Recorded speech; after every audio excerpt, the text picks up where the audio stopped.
భారతదేశ వ్యాప్తంగా జనగణన అనేటటువంటిది ఒక ఎక్సర్సైజ్ జరుగుతూ ఉంది. కులగణన అనేటటువంటి ఎక్సర్సైజ్ జరుగుతుంది. సెన్సెస్ వాస్తవానికి 2011లో జరిగింది. ప్రతి 10 సంవత్సరాలకు జరగాలి అంటే 2021లో జరగాల్సి ఉండే. కానీ 2021లో కోవిడ్ వచ్చిందని చెప్పి జనాభా గణన చేయకుండా వదిలేయడం జరిగింది.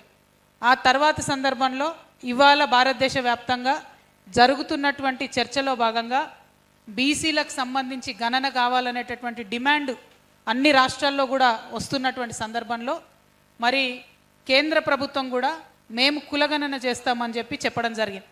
వారు కులగణన చేస్తామని చెప్పగానే అందరం కూడా వాస్తవానికి ఆశ్చర్యపోయినాం. ఎట్లా బుద్ధి వచ్చింది ఇట్లా వీళ్ళకు సడన్గా కులగణన ఎట్లా చేస్తా అన్నారని. ఎందుకంటే కులాల వారీగా గణన చేసినప్పుడు భారతదేశంలో ఉన్నటువంటి కమ్యూనిటీస్ అన్నిటి గురించి ఒక్కసారి లెక్క నిగ్గు తేల్చుకున్నప్పుడు వారికి ఇస్తున్నటువంటి బడ్జెట్ ఎంత, వారికి వస్తున్నటువంటి ఉద్యోగాలు ఎన్ని అనేటటువంటి ప్రశ్నలు సాధారణంగానే వాటిని వెనక నుండి బయలుదేరుతాయి. కాబట్టి మరి కులగణన అనేది మంచి కాన్సెప్ట్ అని అందరు కూడా సంతోషించినాం.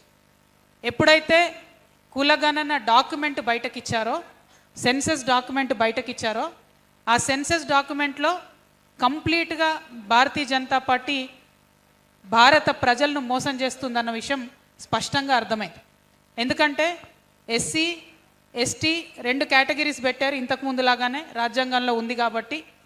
కానీ ఏదైతే ఓబీసీ అనే కేటగిరీ పెడతామని చెప్పారో అది పెట్టకుండా డైరెక్ట్గా కులము అనేటటువంటిది ఇంక్లూడ్ చేశారు.